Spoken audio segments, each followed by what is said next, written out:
Conseils, parcours atypiques, retours d'expérience, personnalités inspirantes. Autant de sujets que de profils d'invités. Ça dit quoi? Un podcast pour des étudiants, par des étudiants. Bonjour à tous et bienvenue dans ce nouvel et dernier épisode de Ça dit quoi? Un épisode un petit peu spécial puisqu'il marque la fin de cette saison de podcast. Et donc aujourd'hui, on a décidé de finir en beauté et de parler d'engagement. Et plus particulièrement, comment est-ce que des initiatives étudiantes, personnelles ou associatives peuvent enrichir notre parcours et nous aider à évoluer personnellement. Pour répondre à ces questions, nous avons le plaisir d'accueillir nos deux invités qui seront peut-être pour vous une source d'inspiration et de motivation. Donc, notre premier invité est Thomas, qui est un membre actif du BDE de Lyon. Depuis plusieurs années, il nous expliquera les défis et les responsabilités que cela implique, mais aussi les raisons qui l'ont poussé à s'investir autant dans la vie étudiante. Bonjour Thomas. Bonjour. Notre second invité, c'est Romaric. Il a l'esprit très engagé et il aime jouer avec les mots. Il fait partie depuis plusieurs années de l'association Eloquentia, au sein de laquelle il joue un rôle clé et il nous expliquera en détail ses victoires et son implication quotidienne auprès de cet asso. Salut Romaric. Salut, bonjour. Enfin, bien sûr, ça sera l'occasion aussi pour nous de revenir sur tout l'ensemble de ce podcast, sur ce qu'il nous a apporté et comment cette expérience nous a permis d'apprendre, de grandir et de nous épanouir. Donc, on va commencer par un petit icebreaker. Icebreaker. Voilà. Donc, on va vous poser quelques questions. Donc, c'est sous forme de portrait chinois, un peu pour apprendre à vous connaître avant de commencer les petites questions. Ça vous va ? Allez. Ok, parfait. On attend des réponses au tac au tac. Petit coup de presse là, mais allez go. Vas-y Louise, on Alors, si vous étiez un objet du quotidien, vous seriez Un stylo. Un casque. Est-ce que vous voulez expliquer pourquoi ou... Rapidement, si vous avez l'idée. Ouais, super brièvement. Je te laisse commencer. Un stylo pour écrire, tout simplement. Ok. Et moi, un casque pour écouter de la musique et regarder des films. Voilà. Pour tout ce qui touche à l'art. Ok, vous avez vraiment juste dit l'utilité de l'objet. Ouais, c'est super drôle. Non, moi, c'est pour... je suis quelqu'un qui suis connecté à l'art, donc que ça soit pour de l'histoire, des reportages, pour de la musique, pour du cinéma. Je fais tout avec un casque et je vis tout le temps avec quelque chose, donc Ok. dans les oreilles. Moi, je dirais c'est parce que l'écriture m'a fait découvrir ma passion aujourd'hui, donc voilà. Ouais, tu vas nous en parler plus en Ouais. détail. Très bien. Si vous étiez un animal, vous seriez lequel ? Oh là là. Moi, le colibri. Oh, pourquoi ? C'est un animal petit, mais qui peut faire des grandes choses, donc voilà. Oh, c'est beau. Putain. Trouve mieux maintenant. Ouais, c'est dur, hein, c'est dur. Désolé. Moi, je dirais un ours. Alors, pourquoi un ours ? Je pense que je suis quelqu'un qui peut être très empathique, beaucoup familial. J'aime bien avoir des relations avec les gens, etc. Mais quand il faut montrer la patte de l'ours, je sais me montrer féroce. Ok. Très bien. Tout ce qu'est un ours finalement, quoi. Sympathique. Ouais. Nounours, quoi. Un nounours. Si vous étiez une chanson Pas mal celle-là. ou un style musical, à la ouais. rigueur. Et je dirais le reggae. Je sais pas pourquoi, ça fait quelques années que j'en écoute et j'aime beaucoup. Ok. Et moi, le rap. Voilà, je suis un gros auditeur de rap, donc je ne peux que dire le rap. Vous avez quelqu'un en particulier dans ce style ? En ce moment ? Ouais. En ce moment, j'écoute énormément Nems, un artiste UK, qui fait du rap. Il a sorti un dernier projet là. C'est mon projet du moment. Je ne fais que l'écouter, donc voilà. Et moi, je dirais le groupe français Danakil, avec qui j'ai eu l'occasion de faire une tournée pour de la vidéo. Trop bien. Donc voilà, Putain, c'est j'en ai. super intéressant. Ouais, stylé de fou. Si vous étiez une appli, vous seriez laquelle ? ChatGPT. C'est dur. Tu dois être un truc de musique, toi, non ? Moi, j'aurais dit Insta. Insta ? Insta, ouais. J'aurais dit Insta parce que je trouve que on est toujours le reflet de ce qu'on a sur nos pages, ce qu'on regarde et les gens qu'on a en amis. Donc moi, c'est un élément central dans ma vie. Donc que ce soit la musique, les endroits où je suis allé, mes copains, mes amis, tout ça. Donc je dirais Instagram, ouais. Ok. Et moi, j'irais dans ton sens aussi, donc Instagram. Et si vous étiez une boisson, vous seriez laquelle? Moi, je pense que je serais l'Ice Tea. Ouais, je suis un amateur d'Ice Tea et c'est toujours bon l'été comme l'hiver. Un classique. Un classique. Moi, je serais vraiment l'eau, parce que c'est bon été comme hiver aussi. Il y en a Un aucun classique qui parle aussi. d'alcool. Quelqu'un quoi, d'ici finalement. quelqu'un pas ici. Candice, toi, tu serais un alcool fort. Vodka Red Bull. Un mélange carrément. Ouais, De l'absinthe ouais. à 70. La verveine. Ok, bon, très bien. Bah, merci pour tout ça. Ça nous permet un peu de mieux vous situer et cerner vos profils. C'est super. On va rentrer un petit peu plus dans le détail du sujet et de ce pourquoi on est réunis aujourd'hui. Est-ce que, tout d'abord, l'un après l'autre, vous pouvez un petit peu plus nous expliquer votre rôle précis au sein de votre asso? Donc moi, j'évolue au sein de l'association Eloquentia. Donc en fait, on offre la possibilité à des personnes qui prennent pas la parole de la prendre face à un public, notamment grâce à un concours et des ateliers donc chaque semaine, hebdomadaire et toute l'année. Donc on va former à la technique vocale, la prestance, toutes les armes pour capter son auditoire en fait. Et donc moi, au sein de l'association, je suis pas dans le bureau, je suis membre actif en fait, et voilà, donc je peux organiser les ateliers, certaines formations, et là, je suis beaucoup actuellement sur l'organisation de notre concours. D'accord. Ça fait combien de temps? Moi, ça fait 2 ans, en fait, la première année, je l'ai fait en tant que participant, où j'ai été lauréat du concours, et c'est pour cette année, en fait, j'ai choisi un petit peu de rentrer dans l'organisation. Ok. Et toi, Thomas? Moi, actuellement, je suis membre actif au sein du BDE de Lyon. Ça fait maintenant 2 ans que j'ai une place dans l'organisation. Mon rôle aujourd'hui, ça va être majoritairement d'organiser des événements pour les étudiants. Donc, que ce soit des événements sportifs ou des événements pour faire la fête. J'ai également pour rôle de venir soutenir la présidence. Donc, de venir apporter un soutien quand il faut répondre à des questions. Voilà, avec mon expérience, je peux les aider un peu sur ce sujet-là. Voilà, globalement, mes missions pour le BDE.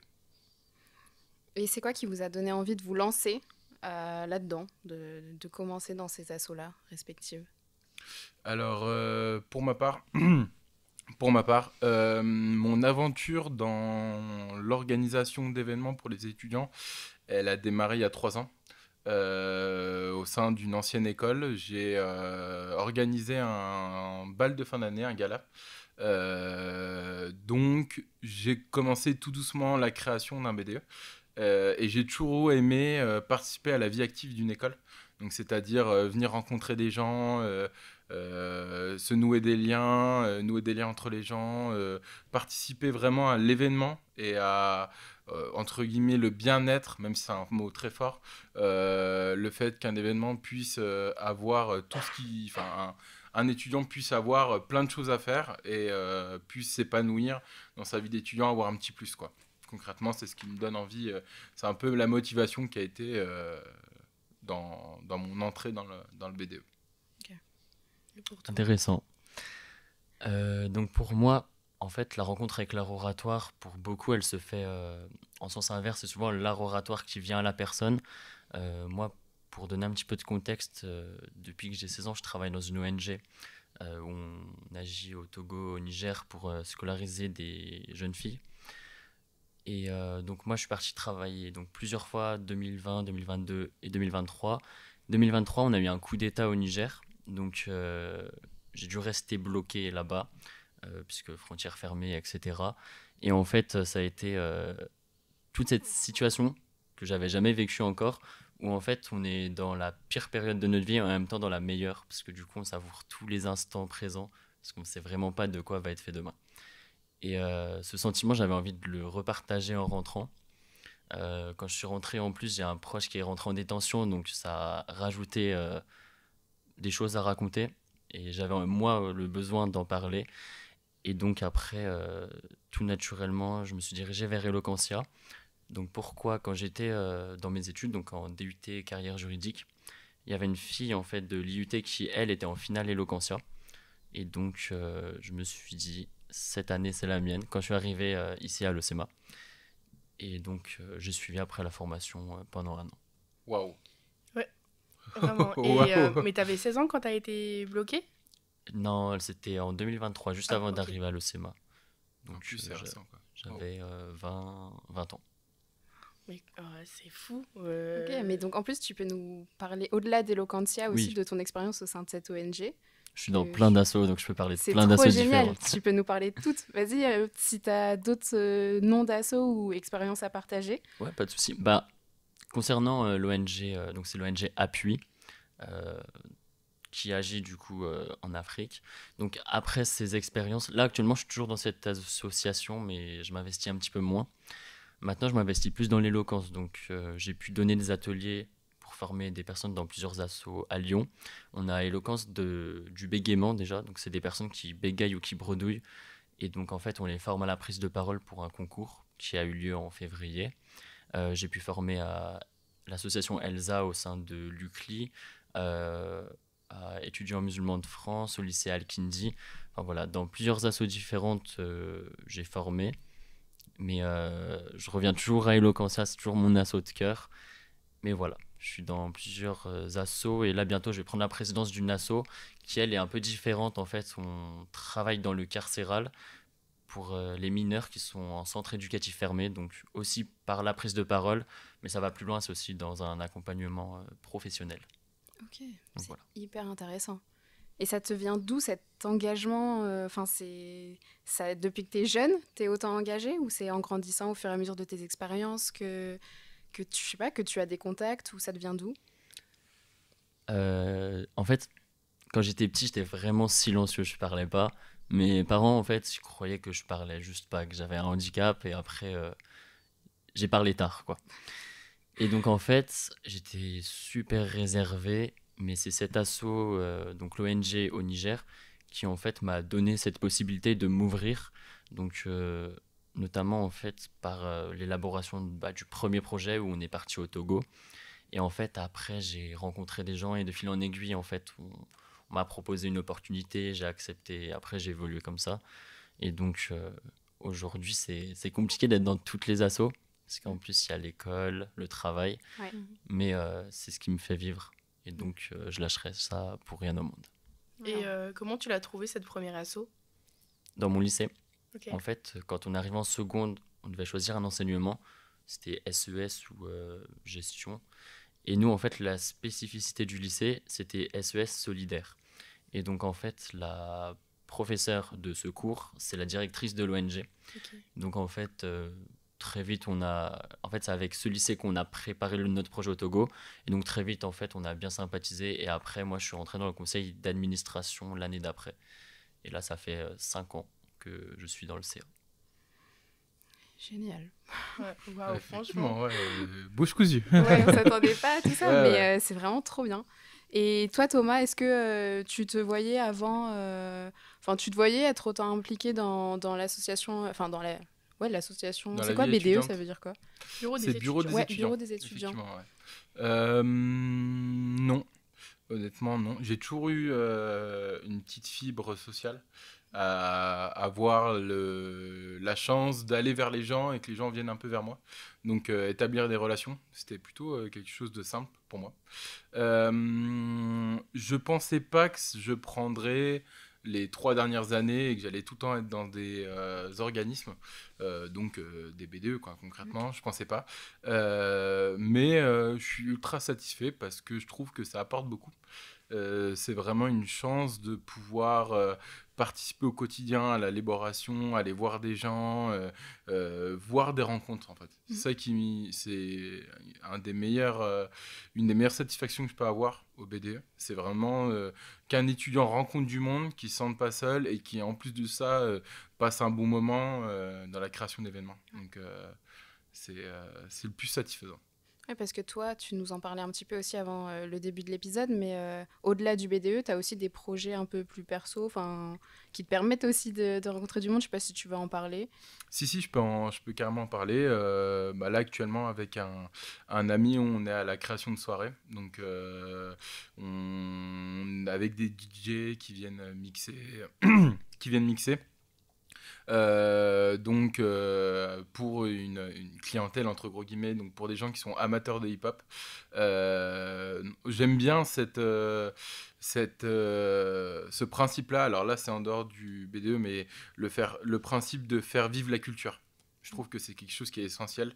C'est le meilleur moyen que j'ai pour transmettre les choses, recevoir du savoir avec l'art. C'est ce qui me transcende. Donc, je trouve que c'est quelque chose qui permet, quand on va en soirée avec des amis et qu'on est dans un endroit et qu'il y a de la bonne musique, généralement on passe toujours des bons moments. Donc, c'est ultra fédérateur et c'est ça qui me pousse carrément à participer à ça. Tout à l'heure, Romaric, il nous expliquait qu'il a connu l'ONG grâce à son lycée. Et toi, Thomas, est-ce qu'il y a un pote ou quelqu'un, une connaissance à toi qui t'a fait intégrer le BDE ? Comment est-ce que cette asso, elle est venue à toi, on va dire ? Alors, je vais reprendre les 2 exemples que j'ai. La première fois que j'ai un peu participé à la vie étudiante, c'était un projet universitaire. C'était un projet pour mon école. Donc concrètement, on devait créer un événement avec un dossier et voilà. C'est ce qui a fait qu'on a créé le gala. Donc derrière, la suite logique de la création du gala, en fait, les membres avec qui j'étais, moi j'ai quitté cette école et les membres ont continué et ont créé un BDE qui aujourd'hui crée des événements sur Nancy. Et donc je participais un peu à ça. Et moi, quand je suis arrivé à Lyon, j'avais déjà l'idée de me dire je suis arrivé un peu un cow-boy dans la ville. Concrètement, je connaissais personne. En plus, dans l'école aussi, je connaissais personne. Je me suis dit que c'est le meilleur moyen de se faire des connaissances, des amis, rencontrer du monde et tout. Et je me suis dit à l'opening. Au welcoming. Au welcoming, en fait, il y avait un stand au BDE et j'ai rencontré du monde, j'ai discuté un peu, j'ai envoyé ma lettre de candidature, j'ai été accepté et plus le temps passait, plus j'ai pris un peu de responsabilité dans le BDE et puis aujourd'hui, je suis arrivé à la place où je suis en tant que membre actif. Voilà, c'est comme ça que ça s'est fait. Eh ben justement, tu nous parles de responsabilité et je suppose que, étant donné que vous êtes vraiment des membres actifs, vous avez un certain rôle qui entraîne certaines responsabilités. Déjà, quelles responsabilités et comment est-ce que vous le vivez, vous, d'avoir un peu des responsabilités, un poids qui pèse sur vos épaules ? Alors, c'est impactant. C'est quelque chose qu'il faut prendre en considération. C'est omniprésent. À chaque fois qu'on est à la création d'un événement, on essaie de réfléchir si déjà les étudiants seront intéressés par ça et si c'est faisable. C'est ça aussi. Il y a toute une démarche où on essaye de savoir combien d'étudiants possiblement je pourrais avoir pour cet événement. Est-ce que mon staff est plutôt intéressé par ça ? C'est aussi un impact dans la création d'événements, etc. Pourquoi c'est un impact ? Parce que des membres motivés auront plus de facilité à se démener à la création d'un événement. Donc ça, c'est impactant aussi. En fait, il y a vraiment un rôle majeur dans la création des événements. C'est pas les événements eux-mêmes, c'est tout ce qui tourne autour de ça, humainement parlant. Donc ça va être les étudiants comme le staff, concrètement. Et ouais, il y a une grosse responsabilité là-dedans. Si jamais aujourd'hui on vient faire un événement et que c'est n'importe quoi et que c'est pas cadré, etc., l'image va être directement retournée à nous en tant qu'organisateur. Donc la responsabilité, elle est aussi là-dedans. Et même avec les professionnels avec qui on peut travailler, donc je parle des bars, etc., il y a un rôle important parce qu'ils nous font confiance sur quelque chose. Il faut qu'on réussisse à mettre la barre un peu haute et dire vas-y, l'objectif qu'on s'était donné, je l'ai fixé, j'ai réussi à l'avoir et voilà quoi, je suis content. Il y a aussi une bonne posture à adapter parce que vous représentez quand même l'école, l'ESMA, donc c'est ça. Faut pas faire n'importe quoi. Il y a un rôle, ouais. Il y a un rôle ultra important, donc faut éviter les débordements, faut éviter les événements qui partent en cacahuète. Et puis même en dehors de tout ça, pour nous, c'est toujours une assurance de venir et dire que on représente le BDE d'une école, que c'est une marque, donc c'est un facteur identitaire. Donc c'est important de jouer là-dessus et d'avoir la bonne démarche de dire, bon, je suis là pour représenter cette marque et je vais tout faire pour que je sois un peu fier d'être cette marque. Voilà. La démarche est là-dedans. Donc ouais, il y a une bonne responsabilité là-dedans. Okay. Super. Bah, moi, j'aurais beaucoup de moins responsabilité. Nous, en fait, c'est surtout la responsabilité du discours, dans le sens où, en fait, j'ai été lauréat du concours. Donc après, j'ai été sélectionné pour le concours international Eloquentia. Donc en fait, par la suite, je me suis ouvert un réseau où du coup, j'ai été invité pour les soirées de lancement des antennes. Donc j'ai pu faire des discours donc, à Limoges, à Caen, à Rennes et à Lyon. Donc en fait, c'est la responsabilité d'écrire un discours déjà de 8 minutes qui soit bien construit, qui touche. Et l'objectif, c'est aussi de ne pas avoir de trou de mémoire, pas avoir tout ça. Donc c'est cette responsabilité, puisque en déplacement, on représente notre antenne, donc Eloquentia Lyon. Et par la suite, après, sur le concours Eloquentia, je dirais que la responsabilité, sachant que je ne suis pas dans le bureau, c'est plus une responsabilité de formation, donc voir les personnes évoluer. Hier, par exemple, on a animé un atelier de préparation au concours. Et donc, en fait, on a pu voir les progrès de certaines personnes qui sont arrivées il y a un mois. Donc, je pense que c'est ça qui fait en sorte que nos responsabilités, elles sont récompensées. Et après, j'aurais pas d'autres responsabilités plus que ça, si ce n'est d'essayer d'avoir cette belle image en tant qu'orateur, puisqu'on est tous un petit peu en concurrence sur la scène lyonnaise. Et voilà. Et est-ce que selon vous, on peut tous s'engager? Parce que pour le coup, là, on est tous dans le même cas, on est alternants. Donc ça veut dire qu'on a notre vie pro, on a notre vie d'étudiant. Et vous, en plus de ça, vous avez du coup votre vie dans vos associations. Est-ce que pour vous, tout le monde a la capacité de s'engager comme ça? C'est une question compliquée à répondre parce qu'il n'y a pas de règle générale. Quand je dis qu'il n'y a pas de règle générale, c'est du cas par cas.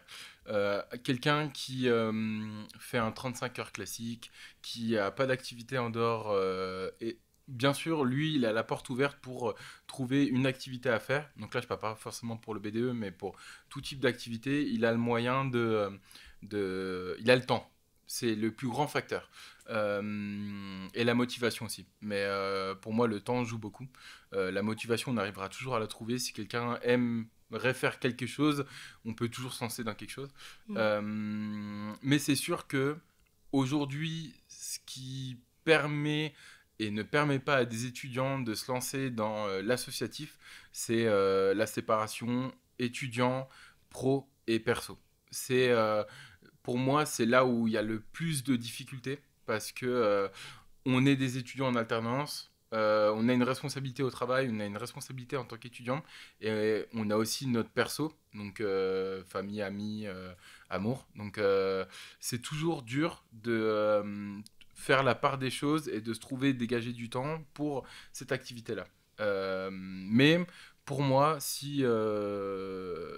en tout cas pour mon expérience pour les BDE, il n'y a jamais eu de frein. Si un étudiant est porté par l'envie de créer quelque chose, donc de créer une aura autour d'un BDE, d'être actif, d'avoir l'envie de créer des choses, de créer des événements, etc. Et en plus de tout ça, quelqu'un qui a envie de participer à la vie étudiante, ce sera toujours ouvert. Tout est une question de motivation pour moi. Ouais, c'était super intéressant, merci pour ta réponse. Moi, je vais être plus dans les citations. On avait Mandela qui disait ça semble impossible jusqu'à ce qu'on le fasse. Pour moi, ça a été vraiment le cas parce que, comme je l'ai dit un petit peu avant, j'étais quelqu'un de très silencieux. Jamais je me serais dit que j'allais m'engager au-delà de un petit peu mon cadre d'étudiant. Et c'est vrai que je pense que pour beaucoup, en fait, ils se restreignent à rester sur ce statut d'étudiant et dans le sens, c'est normal en fait, on nous inculque ça, donc les études, le travail. mais par contre, ça fait du bien quand on en sort un petit peu. Euh, donc l'engagement, en fait, que ça soit dans l'art oratoire, dans une cause comme le BDE, par exemple, c'est quelque chose, comme tu as dit, d'un petit peu subjectif, donc de personnel. Ça va vraiment dépendre de la personne. Mais c'est vrai que pour les personnes qui hésitent, en fait, je pense que l'hésitation, c'est déjà un premier pas. Donc en fait, c'est le travail déjà tout fait. Après, il y a juste à finaliser ce pas. Et donc vous faites partie de l'école, vous lancez un podcast qui est raffilié à l'école, il y a quand même une grosse responsabilité sur l'image que vous donnez et le message que vous voulez faire passer. C'est quoi votre responsabilité? Comment vous vous sentez par rapport à ça? Bah, nous, je pense qu'en termes de responsabilité, déjà, c'est pas du tout le même cadre parce que on est une petite équipe. Devant la caméra, il y a Candice et moi, mais derrière la caméra, il y a aussi Charline et Clara du pôle communication qui nous aident vachement. Et je pense que notre niveau de responsabilité, c'est plus de tenir nos engagements. C'est ça. Nos engagements par rapport aux filles, de dire c'est un travail d'équipe, on doit tous être impliqués là-dedans et on a notre part à faire autant que les filles ont leur part à faire. Et surtout de tenir les délais. On sait que c'est un podcast, c'est un par mois, que les tournages, c'est un par mois, on va dire, à intervalles réguliers. Et donc, je pense que c'est ça nos responsabilités, c'est vraiment d'être carré avec ce sur quoi on s'est engagé au final, quand on a débuté cette idée de podcast, en fait. Alors, c'est quoi les raisons qui vous ont poussé à du coup créer le podcast? C'est vrai que c'est intéressant, on n'a jamais su réellement pourquoi, donc ce serait cool. Ouais, je pense pas que c'était des raisons au début, mais c'est juste fait, un événement. c'est ça. En fait, Mais Candice le raconte mieux que un petit mieux que moi. storytelling sur le podcast. C'est parti de... On était dans un salon avec Louison, dans un salon à Clermont. Ah, Clermont, ouais, c'est vrai. C'est ça. Ah, Et il j'avais n'y avait pas beaucoup de monde, honnêtement. Et du coup, on a pris notre téléphone et on faisait genre qu'on faisait un vlog. Mais en fait, j'avais piqué à la com le trépied. C'est ça. Et donc, Oui, on avait un mini trépied, en fait. Et on avait posé le téléphone Ouais. sur le trépied et on commençait à raconter nos vies. C'est ça. Et après, on s'est dit, ce serait trop sympa de faire un truc pour les SEMA et tout, en mode vie ma vie. Ou... Bref, de base, c'était parti plus sur un vlog. Et après, on s'est dit, ouais, un podcast, ça peut être hyper sympa, mais on était plutôt sur une idée de filmer. Donc, on savait pas trop comment le mettre, comment le nuancer. Et après, on s'est vraiment pris... Ouais. En fait, au début, on avait juste l'envie de créer un peu de contenu C'est pour ça. les SEMA, sachant qu'on est 2 alternantes en interne aussi. Donc, je pense au début, c'était juste l'envie de donner peut-être un peu plus de visibilité à l'école, Ouais. en créant du contenu un peu sympa, fait par des étudiants, donc un truc un peu attractif. Et au final, le projet a pas mal évolué quand même entre nos envies à Candice et C'est moi. ça. On en a parlé avec la com qui avait aussi leurs idées, donc on Mm. a mis en commun certaines choses. Et Ça dit quoi est né. Et Mm. donc, ouais, ça a été Et quand puis, même... ce qui est sympa, c'est qu'on avait eu cette idée, et en fait, la com, si je dis pas de bêtises, mais elles avaient aussi cette idée-là de créer un podcast, en tout cas de créer quelque chose, et du coup, on est arrivé, on était vraiment en symbiose toutes, en fait, sur cette Ouais. idée-là. Mm, mm. Donc voilà. Ok, c'est vrai que c'est pas commun. Moi, j'ai jamais vu, en tout cas, d'école à proprement parler faire du contenu via un podcast. On a Mm. toujours vu, bien sûr, les posts Instagram et tout ce qui suit. Donc, mais c'est vrai que le podcast, ça permet de délier des langues et de parler du quotidien. Donc, c'est ultra intéressant. Et c'est aussi pour ça qu'on voulait faire ce dernier épisode à ce sujet. C'est que vous, ça passe par le biais associatif, on va dire, votre engagement, mais nous, avec Candice, ça représente aussi du temps qu'on y consacre. On parlait d'équilibre un peu vie pro, perso et engagement. Ça représente aussi du temps qu'on prend sur notre temps perso, à y consacrer, etc. Et ça nous a apporté beaucoup de choses, je pense, comme vous. Donc, je vais vous retourner la question et après, peut-être, nous, on pourra dire ce que ça nous a apporté. Mais nous, on sent, enfin, moi, je sens que j'ai vraiment grandi avec ce podcast qui a finalement pas duré longtemps, mais assez de temps pour pouvoir apprendre des choses et sur moi et sur mes capacités. Mais je pense que vous aussi, est-ce que vous voulez en parler un petit peu ? Vas-y, je te laisse Allez. débuter. La question est deep, déjà. La question est ultra deep. Ça apporte forcément des choses. Je pense que j'ai beaucoup appris personnellement sur ma manière de prendre du recul sur les choses. C'est important. On n'est jamais tout le temps d'accord avec les membres avec qui on est. Et c'est toujours bien de faire la part des choses et de ramener un peu douceur sur les choses. Donc, quand des fois un événement est dur, l'organisation est dure et tout, on arrive toujours à se rappeler des bons moments et se dire ok, pourquoi on est là, c'est quel facteur qui nous fait dire vas-y, je continue à aller venir à cet événement, venir au BDE, c'est ça qui porte. Donc j'ai pas mal appris sur ça, j'ai également appris sur moi, ça fait grandir. Obligatoirement. On a l'alternance qui fait grandir, donc ça c'est une part importante, mais se dire que volontairement on va venir créer des événements, des sponsors, voilà, des avantages pour les étudiants, donc quelque chose de commercial aussi, et c'est volontaire. On a très peu de bénéfices à part la satisfaction de se dire qu'on l'a fait nous. Ça, c'est quelque chose aussi à prendre pas en considération, mais quelque chose que j'ai appris à me dire, waouh, en fait, je taffe. J'ai pas de bénéfice direct, mais j'ai la satisfaction de me dire que j'ai contribué à quelque chose. Et ça, c'est quelque chose qui est génial. Et c'est quelque chose que j'ai appris maintenant. Du coup, c'est pour ça je me lance un peu dans des projets, à me dire, écoute, ça va prendre du temps, j'ai pas le bénéfice direct de me dire c'est direct, mais je construis quelque chose. Et ça, j'ai appris ça à cause du B2. Oui, en plus, ça t'a boosté à toi, de ton côté, oui. aussi, engager d'autres projets à côté. Totalement. Et ça, c'est top, quoi. Bah, on pousse un peu la neige, on crée une petite boule de neige qui se transforme, il fait neige. Donc, c'est un facteur de création. Donc, c'est top. Bah, je pense que ça nous aide à nous rendre compte que des choses qu'on pensait pas nécessairement faire un jour dans nos vies, en fait, on les fait. Et enfin, moi, il y a quelques années, si on m'avait dit que je ferais un podcast, j'y aurais pas cru, tu vois. Penser au podcast qu'on a tourné sur la créativité, justement. Qu'en fait, on a tous cette fibre-là et que en fait, toi, tu t'es rendu compte que t'avais cette fibre-là et que tu devais l'exploiter. Ouais, il faut l'exploiter. C'est l'associatif, pour le coup, qui m'a fait dire, ok, j'avais pas la fibre de me dire, je vais créer des choses. Et c'est venu par le biais de créer des événements. Donc, c'est vraiment ça, c'est ultra intéressant. Et toi ? Moi, je vais repartir un petit peu sur ton idée, dans le sens où, en fait, dans l'associatif, on travaille beaucoup pour nos résultats personnels, en fait.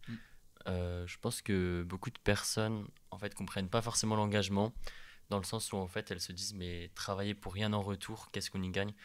Et effectivement, on y gagne beaucoup. Moi, sur l'art oratoire, par exemple, j'ai appris donc à gérer mes émotions, me livrer devant un auditoire, et aussi accepter la vulnérabilité. C'est vrai que c'est quelque chose qui pouvait m'effrayer avant, et aujourd'hui, maintenant, en fait, je l'accepte.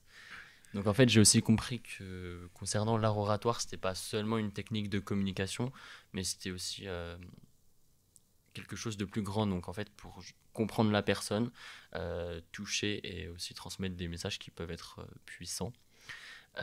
J'ai pu développer mon réseau, honnêtement, et donc ça booste mes expériences, mon parcours. Et maintenant, j'ai plein de demandes donc pour discourir. Demain, je suis jury à Paris. Donc voilà. Ah, wow. C'est fou. À chaque fois, il nous met plein les yeux. Non, mais ça offre des opportunités de dingue, quoi. Clairement. Même quand tu dis faire des rencontres, etc. Nous, nos podcasts, chaque invité, c'était une nouvelle rencontre, en fait. C'est ça. Donc, tu apprends à découvrir des gens qui, en plus, partagent les mêmes intérêts que toi. Donc c'est trop bien. C'est clairement... Parce que je pense là sur le statut de jury dans les concours. Là, par exemple, j'étais jury à la demi-finale du concours de l'UCLI. On était 13 jurys. Donc en fait, en une soirée, tu rencontres 13 personnes, des avocats, des professeurs d'université. Donc en fait, tu élargis ton réseau et à chaque opportunité, tu t'en ouvres 2 autres. Et ça, c'est ce que j'aime. C'est tout. C'est ce que j'aime. Je trouve que c'est quelque chose que l'associatif amène. C'est forcément le fait de être avec des gens, rencontrer des gens, c'est un des meilleurs points de rencontre pour humainement. C'est là où on peut découvrir le maximum de personnes auxquelles on a le même intérêt, on va au même endroit, au même instant, on partage des moments ensemble. L'associatif, il aide vraiment pour ça. Et moi, je suis bien content d'avoir un peu participé. En tout cas, j'espère. Vous m'en direz des nouvelles, laissez-moi. Mais je suis bien content d'avoir essayé, en tout cas, de mettre ma main à me dire je participe à la création de relations. Puis ce que je trouve aussi qui est bien, c'est que au final, peut-être des choses qu'on appréhende, après, on y prend du plaisir. Moi, je pense que Candice, c'est pareil. Avant notre premier épisode, tu vois, on était stressés. On se disait, c'est un exercice qu'on n'a jamais fait. Et au final, maintenant, on y prend du plaisir. C'est super. Je pense que Romaric, avant ton premier discours en concours, tu devais avoir super peur. Et puis au final, une fois que c'était passé, tu as dû être super fière de toi. Je pense aussi que ça amène un peu de confiance. Ça booste un peu notre confiance de se dire, je suis capable de faire des choses qu'avant, je ne pouvais pas faire. Et...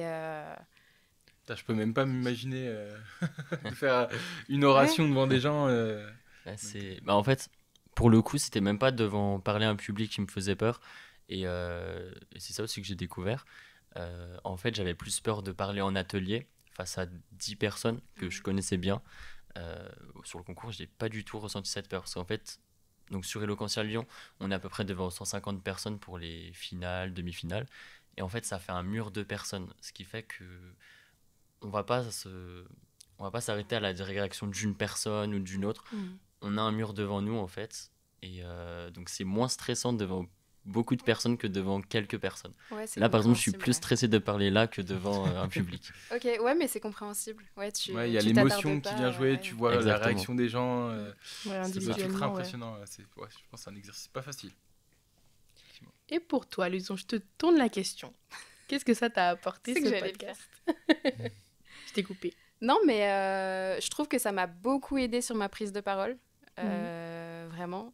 C'est un exercice auquel on se prête peu d'échanger comme ça parce que souvent, on fait pas de cut. Donc, on tourne vraiment pendant... Bon, certains épisodes sont très longs. Donc, les épisodes qui durent 1h45, on est 2 heures à parler comme ça devant un micro. Et donc, ça aide en fait sur la prise de parole, comment on s'exprime, etc. Donc déjà, ça m'a apporté ça. Et puis aussi de la rigueur, parce que comme je le disais tout à l'heure, voilà, on a des délais à respecter, des engagements, voilà. Et puis je pense que aussi, ça nous pousse à nous intéresser à des sujets auxquels on ne s'intéresserait pas forcément en fonction des sujets qu'on a pu évoquer pendant le podcast. C'est des sujets qui restent assez généralistes, donc voilà, mais c'est des sujets sur lesquels on ne s'attarde pas. Et là, on a l'occasion de parler pendant 2 heures avec des pros qui nous... Puis même pour nous, on y gagne vachement parce que les pros, ils nous partagent leur expérience, ils nous donnent des tips, des conseils qui sont vraiment... Des fois, tu vois, Candice, des fois, toi, ça a été révélateur de certains trucs, tu vois. Donc ça déclenche en toi des choses et en fait on apprend. Enfin moi cette année j'ai grave appris et je suis contente de pouvoir mettre sur mon CV que j'ai fait un podcast, tu vois. C'est clair. Ouais, c'est top, hein. Franchement je comprends le truc de partager les choses et recevoir. C'est toujours top et je pense que vous aussi à votre manière vous avez transmis des choses aux professionnels qui sont venus.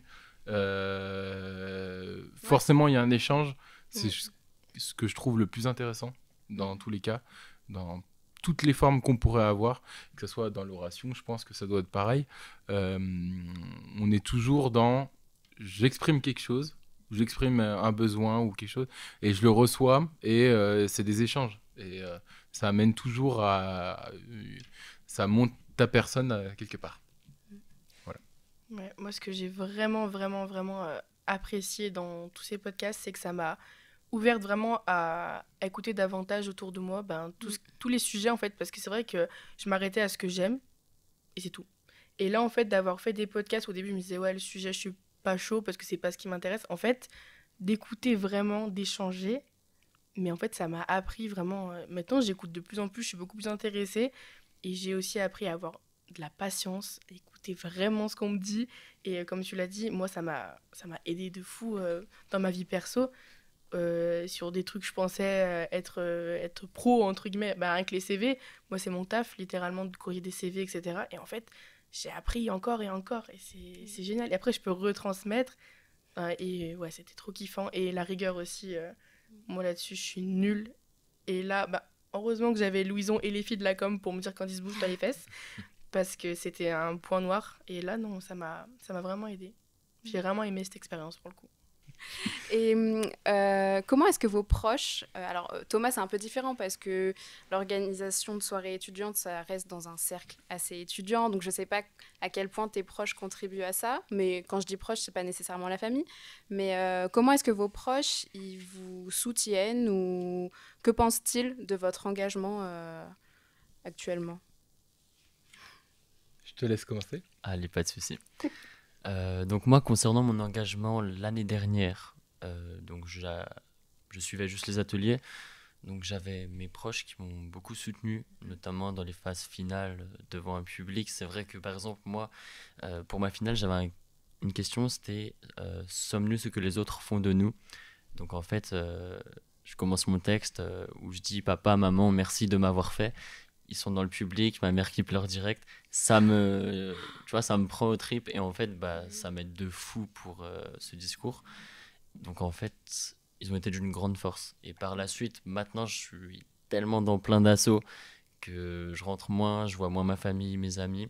Mais en fait, quand on est dans un milieu, et je sais pas si toi c'est pareil pour le BDE, mais en fait, tes collègues d'assaut deviennent tes amis. Et en fait, tu te recrées un nouveau cercle. Donc voilà. Si, c'est exactement la même chose dans le BDE. Donc par exemple, ma première année à Lyon, je suis rentré dans le BDE, j'ai réussi à me faire plein d'amis, mais vraiment des amis proches, des gens sur qui je peux compter aujourd'hui.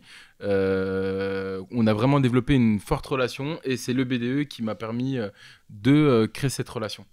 Donc si c'est quelque chose qui fédère et qui permet de se créer une amitié avec des gens forte, une relation forte. Moi sur un plan beaucoup plus perso, je pense pas que ça a eu un impact, enfin que ma famille a eu un impact ou que mes amis ont eu un impact sur quelque chose, mais en tout cas c'est toujours satisfaisant, je pense, pour mes parents qui voient que je suis heureux dans ce que je fais, que ce soit au travail ou dans la vie perso. Est-ce que au cours de vos expériences, vous avez déjà eu des échecs? Alors, ce que j'entends par échec, c'est peut-être je sais pas, un événement qui se passe pas comme prévu ou un discours où ça se passe mal. Quelque chose sur lequel vous avez pu rebondir, peut-être nous expliquer comment vous l'avez fait, comment vous l'avez vécu aussi. Est-ce que ça vous a un peu freiné pour la suite ou au contraire, ça vous a reboosté? Bah moi, je vais parler de mes textes.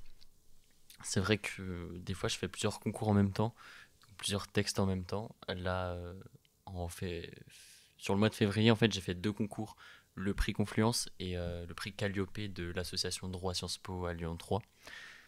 Et toutes les phases étaient en même temps. Donc en fait, il fallait écrire 2 textes en même temps. Je me perdais dans mes textes, donc j'ai été éliminé à la 2e phase d'un concours. Mais c'est bien, au moins l'échec, ça m'a permis de me concentrer sur un seul concours.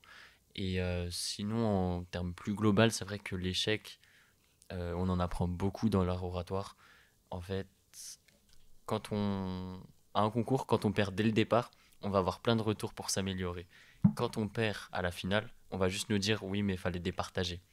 Et on n'aura pas de retour. Donc finalement, c'est bien d'échouer pour avoir tous les conseils. Et donc voilà. Ok, c'est ouf. Donc toi, ton échec, c'est juste de pas aller en finale et de pas gagner. C'est trop Ouais, drôle. c'est ça mon échec. Je sais pas comment on le ressent, c'est que t'as l'habitude, on sent que t'as quand même du niveau, quoi. T'as l'habitude d'aller C'était loin. un petit échec là, j'avoue. Et toi, Thomas? C'est très dur de parler d'échec en événementiel. Ça veut juste dire que les gens n'ont pas été satisfaits de l'événement. Là où on peut avoir un réel échec, quand on est dans un BDE en tout cas, c'est sur l'organisation. Si on a réussi à bien organiser un événement, pas forcément que les gens soient contents ou pas de l'événement, c'est tout ce qu'il y a derrière, les steps qu'on va faire, les procédures qu'on va mettre en marche, entre gros guillemets. C'est ça qui influence un échec ou pas. Donc aujourd'hui, je pense que sur ma première année, je me suis fait mes armes, un peu à la dure. On essaye d'apprendre sur le tas. Même si les anciens membres du BDE et les anciens BDE ont fait une bonne partie du travail à nous mettre en place des manières de travailler avec des outils. Donc c'était vraiment ultra intéressant et je les remercie. Mais j'ai pas eu la perception d'avoir échoué dans un événement. Dans la satisfaction, je parle des gens, mais par contre, sur l'organisationnel, oui, ça m'est déjà arrivé de ressentir un peu l'échec et de me dire, on a loupé une coche là, il y a quelque chose qui s'est mal passé. Donc, ouais, ça m'est déjà arrivé. Ouais, mais après, t'en tires des leçons et au pire, tu fais mieux la fois d'après, quoi. Exactement. Tu fais autrement. Exactement. En fait, tant que c'est pas critique et que ça emmène pas à un échec financier, ce qui arrive très rarement, même très peu, on a toujours la revanche de se dire, bon, cet événement-là s'est mal passé. Qu'est-ce qu'on a mal fait dans l'organisation de cet événement? Ok, maintenant qu'on sait que c'est ça, on va taffer dessus et le prochain, on fera mieux. Et vous, est-ce que vous avez connu des échecs? Est-ce que vous avez déjà eu une appréciation différente sur un podcast que vous avez créé? Non, je pense que nous, on n'a jamais vraiment connu de vraies déceptions. Simplement, après, voilà, à chaud, quand on termine le podcast, bon, déjà, on est toujours contente Ouais. du résultat final. Après, c'est vrai que des fois, il y a des fois où c'est un peu moins fluide que d'autres. Il y a des invités qui matchent un peu moins, etc. Mais jamais au point de se dire Ouais, c'est oh là un là, échec, ce podcast ouais. ne fonctionnera pas, C'est ça. entre nous, ça n'a pas fonctionné. Jamais à ce point-là. Mais voilà, il y a des fois où c'est hyper fluide, ça coule tout seul, c'est trop top. Il y a des fois où voilà, il faut qu'on aille plus un peu chercher les invités, qu'on travaille un peu plus, nous, notre rôle. C'est là que aussi on intervient, on est là aussi quand on voit que ça coince un peu. Mais non, parler d'échec, en tout cas dans ce projet-là, je pense que non. Non, ouais, non, les podcasts, ils ont toujours amené quelque chose, en tout cas pour nous, déjà.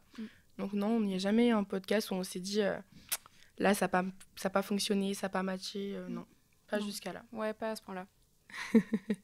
Et du coup, moi, j'avais une petite question. Est-ce que vous aurez des conseils pour ceux qui hésitent à s'engager? Parce que là, vous dites que des bonnes choses. Donc, pour le coup, voilà, je pense que pour des personnes qui hésitent, ça peut être sympa si vous avez des petites recommandations, des petits boosts pour les pousser à s'engager.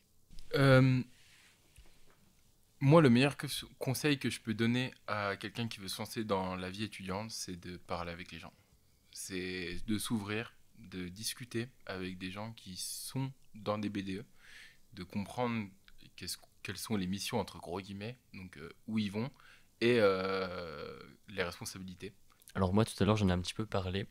Et je disais qu'en fait, à partir du moment où la personne hésite, où la personne a envie en fait de s'engager, le pas il est déjà tout fait et la seule solution, ça va être de trouver dans quel domaine la personne va évoluer. Mais honnêtement, il y a beaucoup de structures, beaucoup d'assauts, il y a les BDE. Donc en fait, comme tu disais, il faut aller parler et c'est là qu'on découvre des belles choses. Exactement, s'intéresser. C'est vraiment s'intéresser à ce que les associations font, trouver un point d'intérêt s'il y en a. S'il n'y en a pas, chercher ailleurs, discuter avec des gens, rencontrer du monde. Et être curieux, parce que des assos, il y en a plein, il y en a Ouais, tellement. Donc s'il y a vraiment un sujet qui nous tient à cœur, on peut toujours trouver une asso en accord avec ça. Et nos valeurs, est-ce qu'on porte, et ce qu'on souhaite. Totalement. Je pense et justement, tu parles de valeurs et voilà, de porter un peu finalement cet engagement. Ça aussi, ça sert dans le monde pro. Je pense que vous, les premiers, comme nous, tout à l'heure on parlait de CV, etc.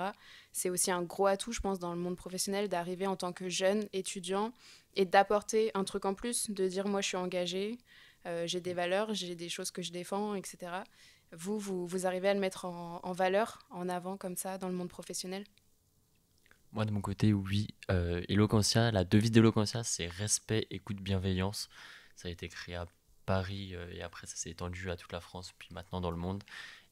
Et c'est la seule structure où j'ai vraiment ressenti ce respect, cette écoute, cette bienveillance.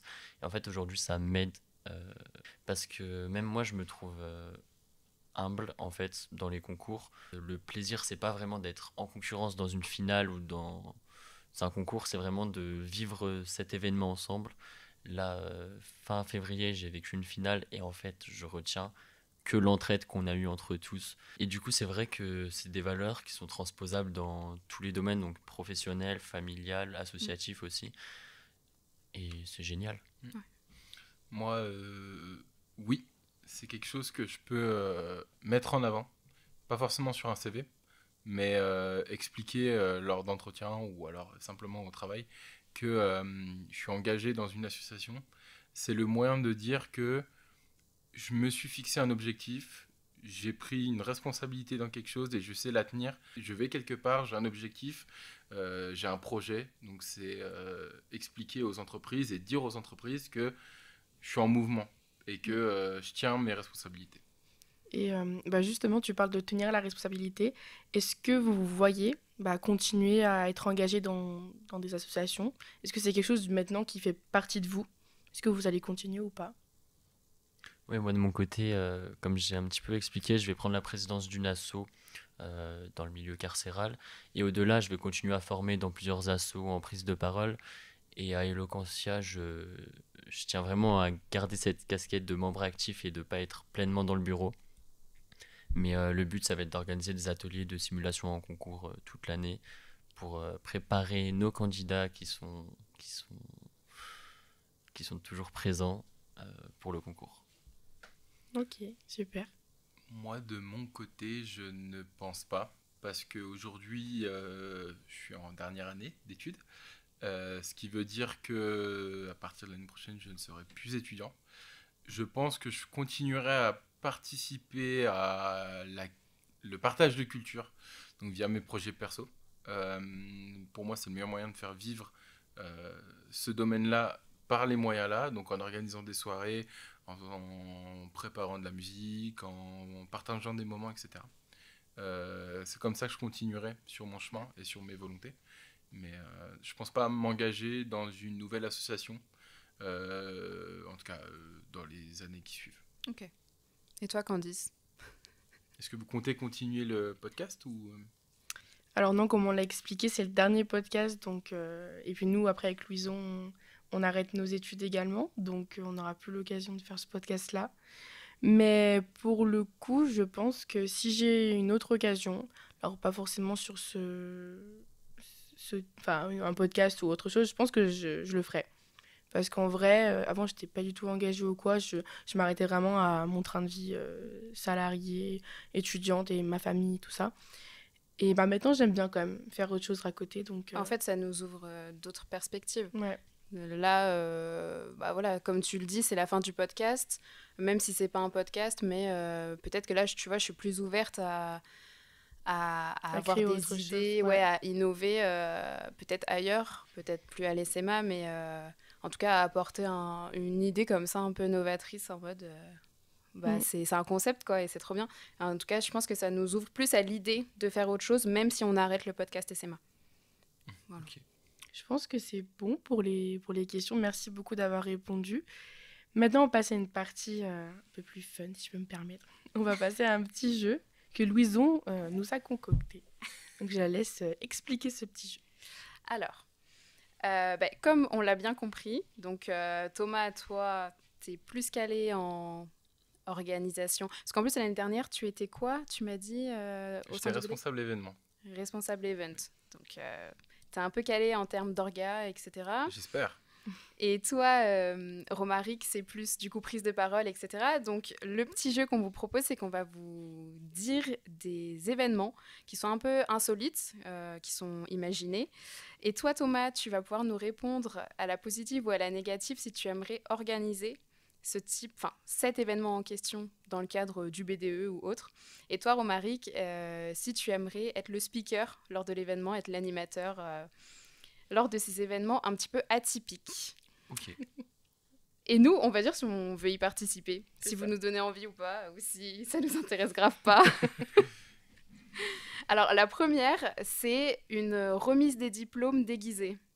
Ouais, de fou. Moi, je trouve ça ultra fun de voir une photo où on voit plus de 700 étudiants habillés, déguisés. Je trouve que ça relève ça permet de partager le moment festif et de l'encadrer dans quelque chose. Donc, ouais, moi, j'aurais bien voulu organiser un événement comme ça. C'est peu possible, mais Ouais, c'est peu corporate, Ouais, mais vraiment. ça serait sympa. je suis pas sûr qu'il y ait beaucoup d'écoles qui participent à ça. Ouais, Pour le coup, moi, oui et non. Parce que je pense qu'en tant que speaker, je serais bien moins drôle que les costumes qui seraient présents. Mais en tout cas, ouais, ça sera avec plaisir d'organiser un événement comme ça. Enfin, de parler, de présenter Ouais. cet événement. Moi, je kifferais y participer. Moi, Ah vraiment, ouais. les trucs déguisés, j'adore ça. Ouais, Ça ce me serait fait marrant. trop rire. Hein. Ouais, ce serait délire. Si tout le monde joue le jeu, ce serait trop Tu laisses délire. jouer ta créativité, il y a des gens qui viennent Ouais, déguiser ah comme... ouais, moi, je kiffe ça. Hein. Ça fait une autre personnalité, moi, j'adore. Moi, je suis à fond. Alors là, Vous viendriez déguiser comment? moi, si je devais venir déguisé comme ça, à une remise des diplômes, en Ducobu. Ah, je viens déguisé en Ducobu. Je crois que c'est le meilleur Ok, déguisement pour drôle. une remise des diplômes. Drôle. C'est- Ouais, c'est vrai, ça colle bien. Moi, en Zoro, je sais pas pourquoi, j'ai Ah, j'ai ouais. envie d'une cape. Et vous? Étudiant masqué. Moi, je sais pas. Moi, c'est trop con, hein, mais là, le dernier événement déguisé que j'ai fait, c'était les... les déguisements gonflables, là où tu peux voir un dinosaure ou un alien. Super. Ça me fait C'est exploser de top. rire. Moi, je viens avec ça. Ça me fait trop rire. Est-ce que Thomas, t'aimerais bien organiser une soirée caout règlement intérieur de l'école? Oh là là. Il y a peu de chance. Déjà, je suis pas sûr de pouvoir répondre complètement au caout et de le faire dans un premier temps. Et non. C'est pas le genre d'event que je trouve intéressant. Voilà, c'est bref. Voilà.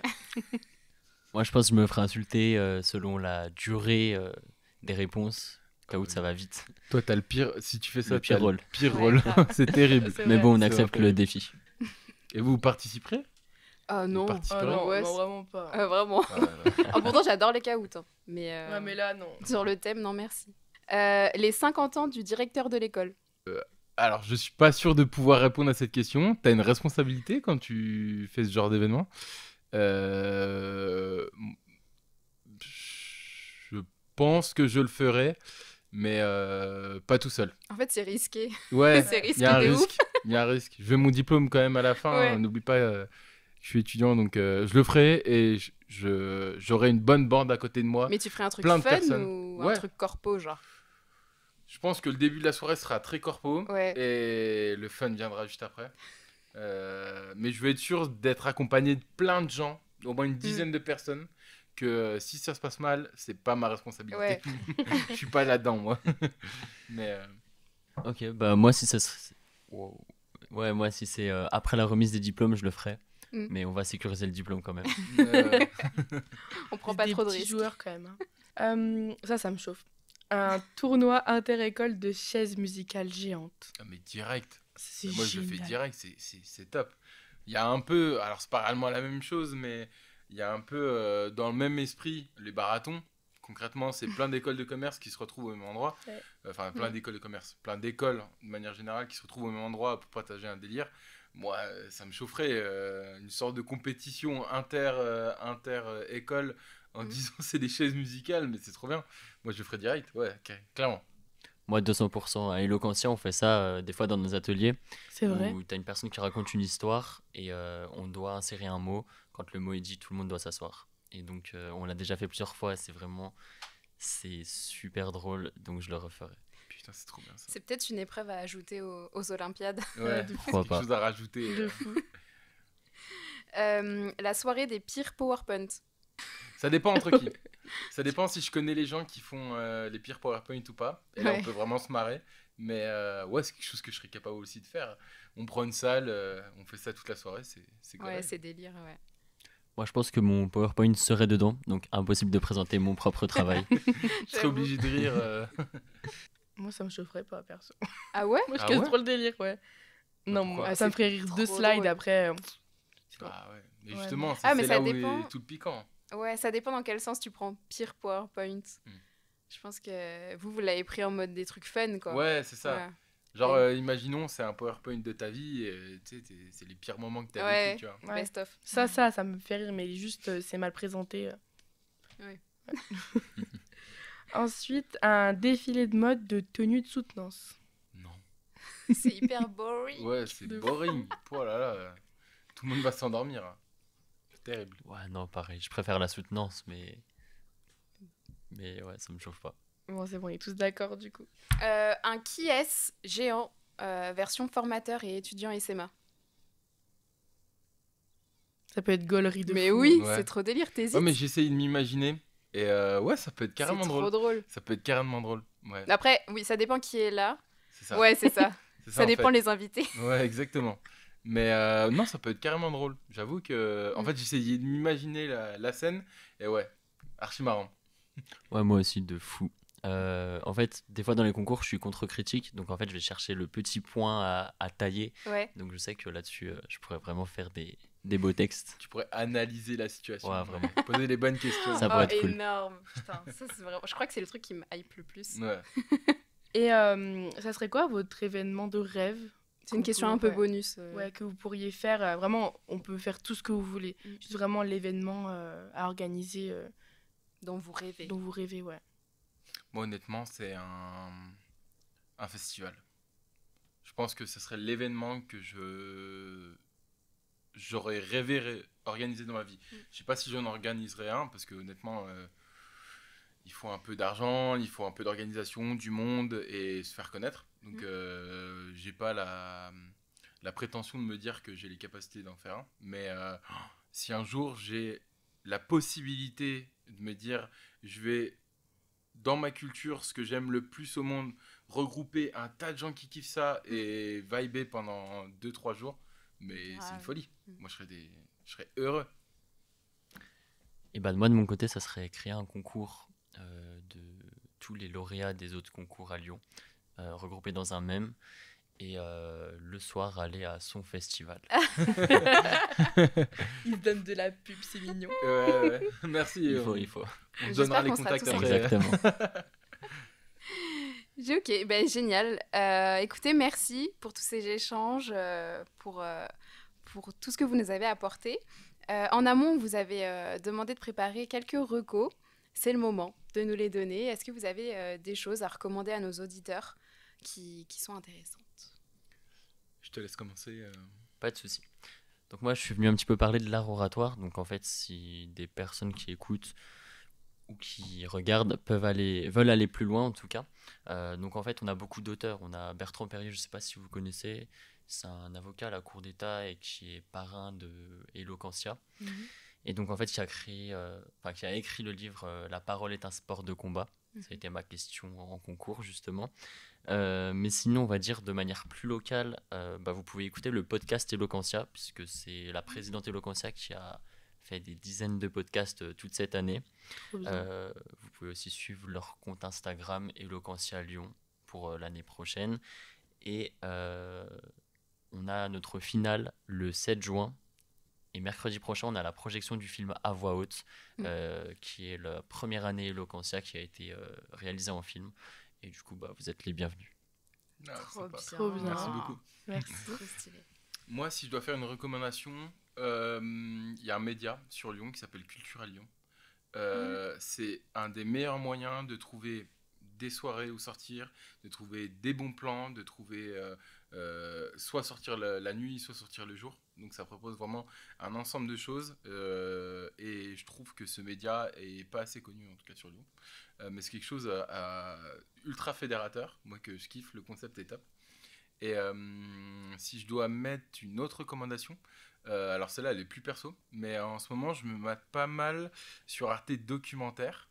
Alors des documentaires soit sur l'histoire, soit sur des problèmes actuels, et même sur la culture. En tout cas Arte c'est une chaîne top, et sur YouTube il y a vraiment tout leur contenu qu'on peut retrouver, et je trouve que c'est un meilleur moyen de retrouver de la culture gratuitement, et en tout cas ultra bien produit. Donc Arte et Culture à Lyon. Génial. Et vous, de votre côté? Alors, moi, je voulais parler d'une plateforme. Ça reste sur le côté pro. Ça s'appelle My Job Glasses. Et je trouve ça trop bien pour les étudiants qui ne savent pas trop vers quoi s'orienter. C'est une plateforme qui permet de mettre en relation des pros qui, eux, font ça bénévolement. Et des étudiants qui sont à la recherche d'informations. Et en fait, tout simplement, tu prends rendez-vous avec un pro, ça peut être téléphonique, visio, etc. Et vous échangez sur son métier, et ça permet de découvrir des métiers si vous avez des doutes sur, sur certaines professions, etc. Et en fait, ça permet aussi de récupérer pas mal de contacts. Et des fois, moi, j'ai des amis qui se sont fait embaucher parce qu'ils ont rencontré des recruteurs sur My Job Glasses. Et vraiment, c'est trop top.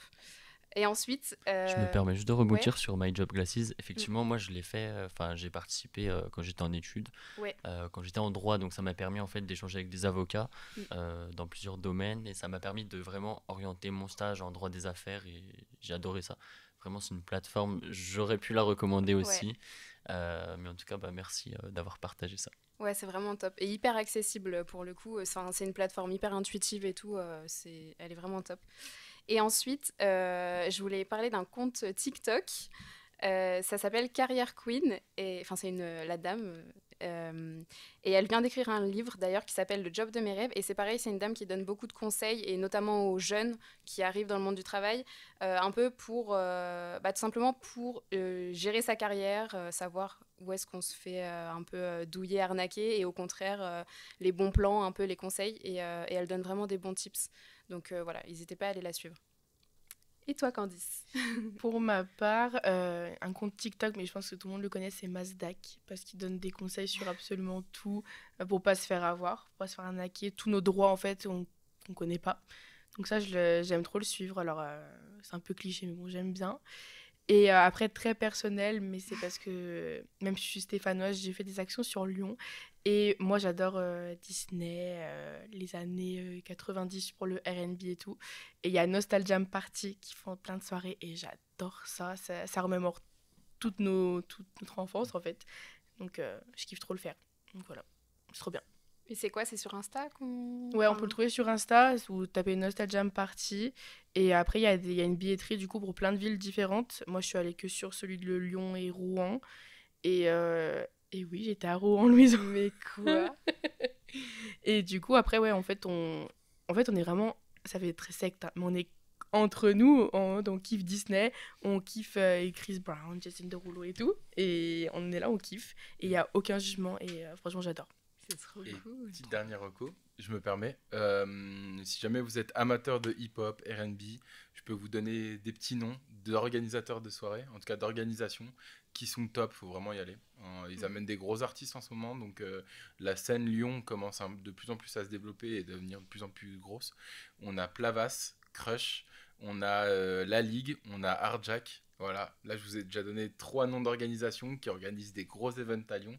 C'est toujours un plaisir d'y aller. En plus, c'est dans des gros endroits, Transborder, Ninkasi Cordelier, voilà. Ouais, Vraiment moyen de sortir.